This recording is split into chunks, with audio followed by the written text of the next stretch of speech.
So hello good morning and welcome back to my YouTube channel. તો વાગેરા અત્યારે સવારના 11 અને હમણાં જ આપણા ઘરે આવ્યા હતા મહેમાન, પણ જેને હું ઓળખતો નહોતો. જી હા, અમુક મહેમાન એવા હતા જે દૂર દૂરના હોય ને, માના રિશ્તાના હોય, કાકાના રિશ્તાના હોય, કે એ શું મને એટલી ખબર ના હોય, એટલા માટે એ જ્યારે ઓળખાણ દે ત્યારે આપણે ખબર પડે કે અચ્છા હા. બાકી શકલથી ઓળખી કે આ ક્યાંક જોયા હોય, બાકી નામથી કે એમ ખબર ના હોય કે રિશ્તો શું હોય.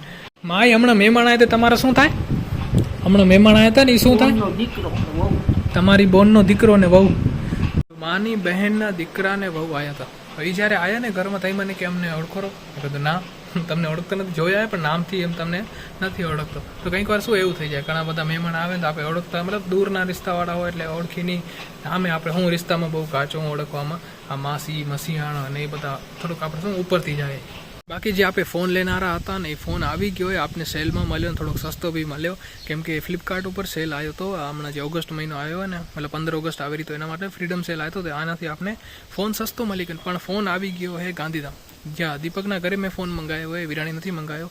હવે ત્યાંથી કોઈક આવશે તો એ લેતું આવશે, મતલબ 2 દિવસ ત્યાં ફોન આવી ગયો હોય. મને તો કોઈક આવતું હોય કે જતું હોય ને તો એનાથી આપણે મંગાવે, નહીં તો પછી રક્ષાબંધનના કે એમ કંઈક તો જવાનો મારો પ્લાન છે, તો ત્યાંથી પછી ફોન લેતો આવશે. એનાથી પહેલાં આવી જશે તો સારી વાત. આપણે એનું અનબોક્સિંગ ઓલરેડી થઈ ગયું, પણ હવે તો બી અનબોક્સિંગ કરશું. તો તમને ખબર હશે તો પરમ દિવસે આપણું ગ્રાઇન્ડર ખરાબ થઈ ગયું હતું, જે રિપેર કરવા આપણે યોગેશને દીધું હતું. મેં એને કીધું હતું કે તું જા ને જ્યારે નખત્રાણા ત્યારે ગ્રાઇન્ડર લઈ જજે ને રિપેર કરાવી આવજે, પણ એને હજી સુધી રિપેર કર્યું નથી. તો જો આ થેલી જેમ રાખી લઈએ ને એમને 2 દી પહેલાં મેં રાખી હતી, ને હજુ એમને પડી છે. હજી આને કાંઈ ગ્રાઇન્ડરનું આપણું કર્યું નથી.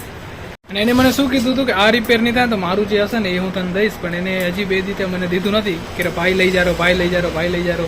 3 દીધી. હવે મને લાગે આ ગ્રાઇન્ડર મને હર્ષદને દેવું પડશે, કાં તો મને લઈ જવું પડશે રિપેર કરવા માટે. તો ફાઇનલી આપણા ગ્રાઇન્ડરનું મુહૂર્ત આવી ગયું. હવે અમે લોકો જઈને નખત્રાણા અને દેવા માટે.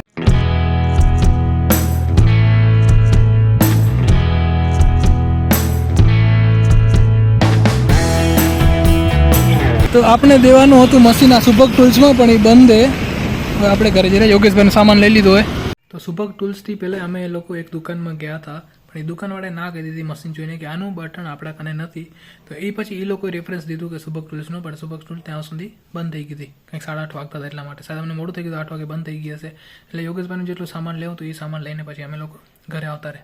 અને હવે આપણે જે ગ્રાઇન્ડરથી ટેબલ કરશું એ યોગેશભાઈની હશે. મતલબ યોગેશે મને કીધું હતું કે મારે ગ્રાઇન્ડર જે પડ્યું હોય એનાથી ઘસી લે, બાકી આ હવે જ્યારે રિપેર થાય ત્યારે. તો હવે આપણે એમ રાખશું કે કાલે હું એનું ગ્રાઇન્ડર લઈ આવીશ, તો એનાથી ટેબલ તો ઘસી નાખશું. પછી આપણું ગ્રાઇન્ડર જોઈ ક્યાં સુધી પહોંચેરું, નખત્રાણા થઈ જશે ઠીક, નહીં તો પછી આપણે ભુજ આગળ હલાવવું પડશે. નહીં તો કિશોર કાકાને તો ખબર જ હશે, મતલબ જેનું ગ્રાઇન્ડર એ મારા કાકાનું ગ્રાઇન્ડર તો એને ખબર હશે કે ક્યાં રિપેર થાયું, કે ક્યાંથી લીધું હોય, તો ત્યાંથી રિપેર કરવું પડશે.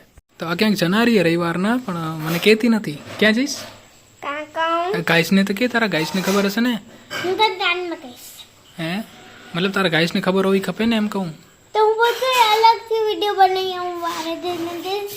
ઓહ, તું વિડીયો બનાવીશ? હે, હું વિડિયો નહીં આવે એમને કહી દઉં, પણ તને નહીં કહું છું. હા, તો હું તને ફોન દઈશ, તું બોલીને કહી દઈશ ને. ભલે. હા, તો ગાઈસ હું ક્યાં જનાર હું તમને કહું, ઝૂકતા મુકતા રવિવારના કારણ કે મને કોઈ ક્યાંય તેડી જ ના જાય. આ તો પહેલા હે, આ વાળું એ તો પહેલા રહે, જે તેડી જ ના જાય મને.